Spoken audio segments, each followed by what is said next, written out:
All right, well, as you can see, we got a problem. I've been sitting here for about an hour now, almost researching this. No matter what I do, I cannot get this set up to clear this tire. Now, it is angled down. We went over that when we put this Astrovan Hydro Boost on here. 95 and up, well 96 and up, has this angled down Astrovan unit. This is the original Astrovan stuff that we bought. It's built into the firewall bracket, which goes in the vehicle and affects the brake setup. So I really didn't want to use to modify that. Where I messed up and made the mistake on this, I built that or put that in position at ride height, or yes, at ride height, meaning the tire is down more all the way to the ground. When this tire is all the way down, we're perfectly fine. We can turn, we can drive, we can do everything. But right now, when it goes to lay out and we bag it, we can't bag it. We need, again, the 2x4, 2x6, and a 4x4 to go under that tire in order for that to be considered laying frame. And I don't have that. I'm all in that tire. I'm out of options. I have figured out the line relocation because originally all I had, I could bag it, but the lines were on the wrong side. I could look into possibly one more master cylinder. That thing is pretty freaking fat looking at it. It takes up a lot of room. So maybe I need to get back to the drawing board on the size of it, because you can see that we lost a ton of space when we went to this huge, fat, gnarly one. What I'm looking at now that I didn't know, I just snagged whatever Astrovan one we had. And if you go to the 94, 95 Astrovan one, it actually comes straight off the firewall. Now this firewall is laid back a little. So if you come straight off the firewall, you're gonna go up here and that's gonna be perfect. That's gonna clear our tire switch into the 95 Astrovan brake setup. However, that's gonna then swing this into the AFC, probably on the injection pump. Now, there is an AFC delete. I didn't know what this was. So if I'm saying anything wrong, correct me, but I just looked it up. There's the part numbers. Bosch 24252091558. That is the AFC. All right. So basically, that controls black smoke. I don't know how to properly explain that, but that has to do with your tuning of your fuel, and they make fuel or AFC delete kits for these for performance applications, but you need a good turbo and all that. Now we have a good turbo. We have a really good turbo. We have a all billet forced inductions turbo sitting up there in the box. So we're going to have all the turbo this monster could want, with custom cam and everything else that's going in this. So I just learned this morning basically that AFC can be removed. So I'm thinking now we can switch to the 95 Astrovan or Safari van, kick the master cylinder up. If it swings into it, which it looks like it will, unless we switch back to a factory one. And that's another thing, is switching to the 95 unit might fix all of that, where it's not even in the AFC. We're literally just having the issue of being able to fully bag this thing around the master cylinder, because the master cylinder is so freaking big.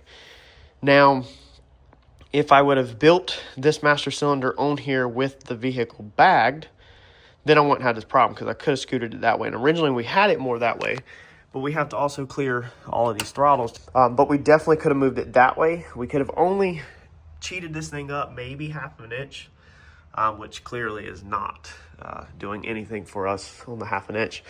But I think we really need to switch to the straight unit. I think the straight unit is going to get us where we're at, where we need to be. But just this backside piece on eBay is $200 and something. I'm also scared to death that we go to change this and it's going to bring us back in here again, modifying the brake pedal. So I don't know exactly what to do, honestly, at the moment. I have a lot to consider, and this is the reality of building a car 100% from scratch, okay? You're not just using everything from one vehicle. You're incorporating multiple stuff. Cummins diesel Allison transmission, Plymouth body. It's been chopped, sectioned, channeled. Large mud tires. Astrovan master cylinder. Chevy Silverado front suspension. Chevy Silverado brakes. Off-road truck, shocks. Everything's custom, and you're going to sometimes run into where stuff clashes, stuff hits together, and you're going to have to redo stuff unless you have access to a lot of money and planning and CAD and computer systems and all that, where you can design everything in there and make sure everything clearance is. So we're going to continue to do it the old school way, and make mistakes and learn from our mistakes and move forward and figure out solutions to our problems.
Oh, here's why the hood won't go all the way down right now. It's because our rebar that we just stuck in here is pinning the hinges against the cowl panel. Just cut the rebar back loose, move it forward, then it should go all the way down.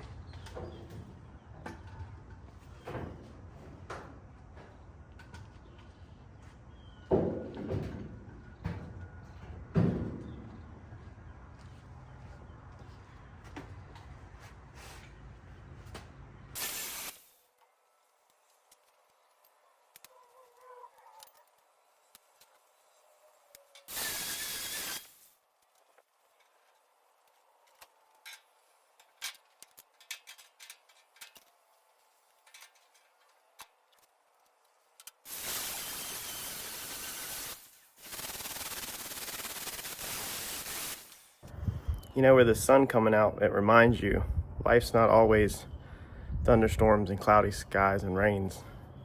Some days there's sun that you have to deal with. You just got to get through the sunny days so you can get to the better days of the rainy days.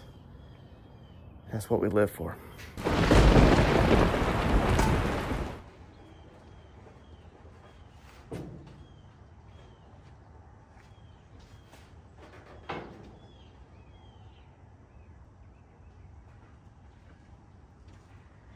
Now we're hitting on the freaking bracket. Back up like a 1/4 of an inch.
So I'm sure somebody's probably saying now, well, you know they make a brace for that, right?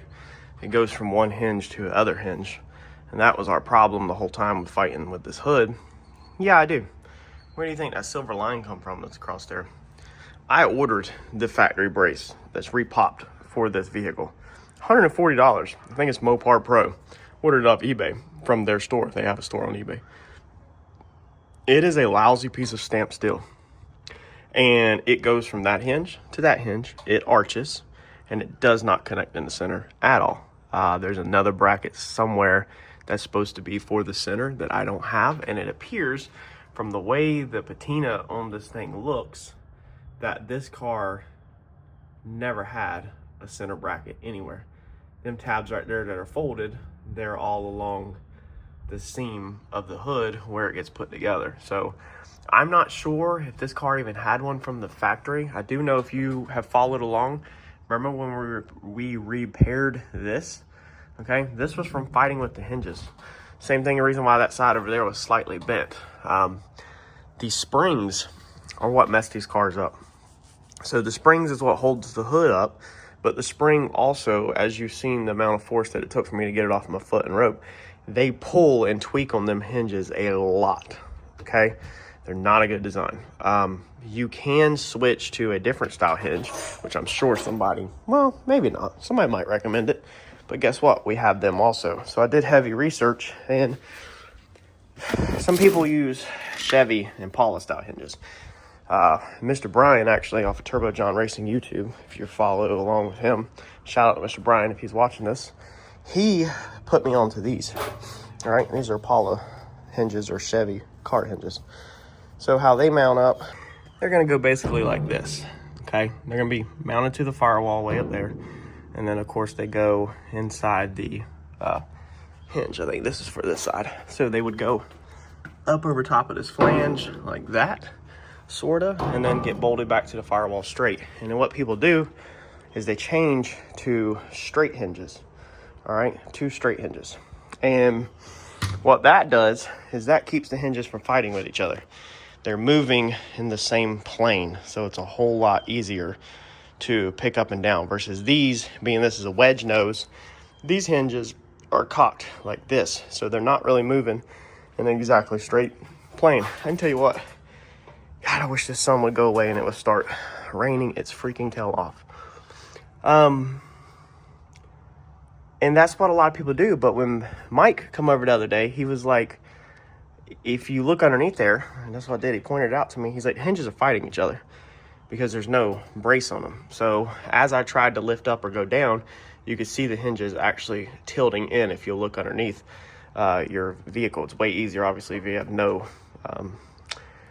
fenders on or if you look up through the wheel well. But that's what the problem was, is the hinges are fighting each other. So now that we have this thing braced across and up and down, they're working together. They're one. We just combined them together as one, and they're no longer fighting each other. But now what we got to do is we're going to build us a very nice piece here, hopefully, is my plan, to tie all this together. Now, it has to bolt in the center, because if you try to take the hinges off, or the hood off of the hinges, you can't have it welded like this, because right now the hinges will come off, but then you're welded in the center. So it has to be basically separate and basically bolt on, so that you can change the hinges if something happens.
All right, so we got this pretty cool design here. That's what it should look like. Top's not perfect, it's a little sketchy. It's hard to trace, like I've showed you in the past. We're gonna grind this out so it fits perfect and keep them symmetrical. And we've got to do these first arches first. So we need 2 of these. So we're gonna go ahead and drag our files over.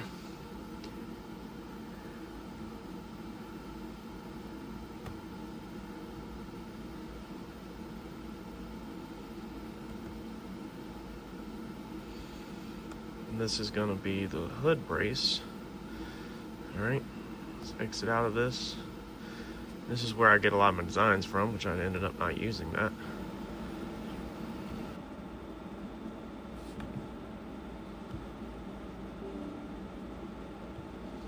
Update on the plasma cutter. We did talk to Eastwood, or the CNC table. We did talk to Eastwood if you followed along the previous videos, and they had us check, which right now is perfect. Oh, there it goes, glitched. They had us check wiring in here and wiring in here, which I thought was stupid because clearly it's a screen failure, not a wiring failure. But we have to follow protocol of what they want us to do, and of course all the wiring was good. So they are sending us a return label. All right, there's our piece. They're sending us a return label to send this screen back to them this week, and then they'll get it, and then they'll send me a new one. So I'm going to be down at least a week on the plasma cutter. Let's get this lined up to the corner. It's kind of disappointing because for what I paid, I would have loved for them just to have sent me out a new screen first, and then I send mine back so I'm not down. I'm praying this thing fits. Whew, buddy. We just are getting that box. So this table will cut 2x2 sheets. You just have to get it just right. And so it actually, we could cut that full 2x2 because it'll go all the way up here. But right now we're just running the frame of it, which outlines, I know the computers, that outlines the box that we need to cut within. And it's just showing us that the frame is good. Let's see, we got everything hooked up. My compressor also took a dump on me. So we're using this DeWalt one that I gambled on and bought from an auction for $415. Let's make sure we got 150 PSI in this. So this bad boy should kick on. I've been using that for a week, having 2 compressor motors rebuilt, and they're ready for pickup on Monday. All right, before we lose the screen, let's give this thing go time. And let's pray this thing gets us through it today.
All right, so what we got on the first try is what I thought was gonna happen. That's what I was testing a second ago.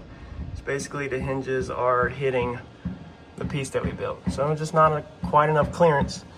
This is a tight area. I was trying to gusset it as much as I can, but we're gonna have to clearance all that now with the grinders. We're not gonna remake this.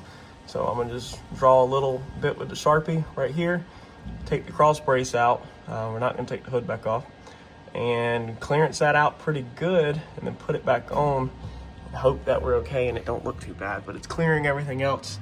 It's clearing across the top plenty fine. Now I kind of lost the height of the center of the hood, so that's the reason why I haven't done the center piece yet, is I wanted to get this on, and I want to get this where it will close, where this is all flush and it closes down.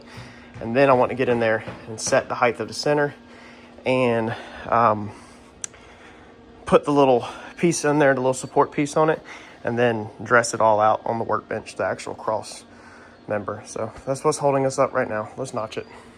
All right, well, I had to close up the door. My neighborhood went from peaceful birds and stuff to rap music being played across the street. So don't want to copyright claim, so I had to close it up. But dude, that's where we're at. This thing looks freaking amazing. I have all of the pieces in over there bolted in, so I need to take it back out. I just found basically where I want center to be. I got a real nasty tack. This was extremely hard to do.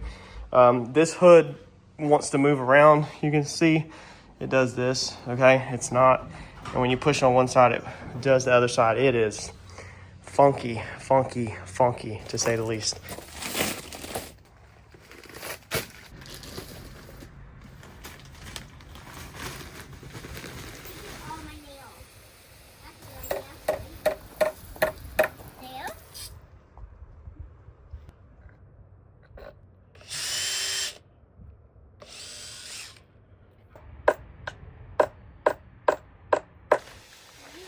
So we're doing a little bit of work out here. Me and Harper cleaning up. This place has been a mess. Wanted to put the pavers down, and we're going to be putting a sink in here that's attached off the water hose. Put the sink thing up here so we can wash our hands out here when they're messy, and we can clean parts up and stuff like that. Definitely need another thing of sand. But our piece in here, we got it completely welded out last Sunday. It's the following Saturday, and here it is completely welded out. So it will bolt right in, but we need to finish it. We need one strip added to it so that we can attach it to the sheet metal. But this thing turned out great. I grinded all of the edges on it, welded the center back in, split my finger open again, grinded all that out. So this piece is ready to go back in. However, last weekend, Sunday afternoon, we ran out of time. Welded, man, that was deep from earlier. We welded all of that up and then did dinner, and then I just simply did not come back out here. This week I took off from YouTube, cleaned the driveway, and did some other stuff around the house. As you can see, now we're working on this side of the property to make it more appealing for whenever we're on camera for the channel, and just to clean it up. And so I didn't make no more progress so far this weekend on it. Hope tomorrow or Sunday I can get a little bit done. Another master cylinder just come in, and so we're hoping to fit that up. Yeah, you can order the little one. But for this Saturday afternoon and Friday, me and JoJo are cleaning, like our door, and trying to make this side of the house look a lot better and a lot more useful. So I'll catch y'all in the next video. Thank you for watching. That piece turned out amazing. We just got to finish it. And hit that subscribe button for me. Thanks, y'all.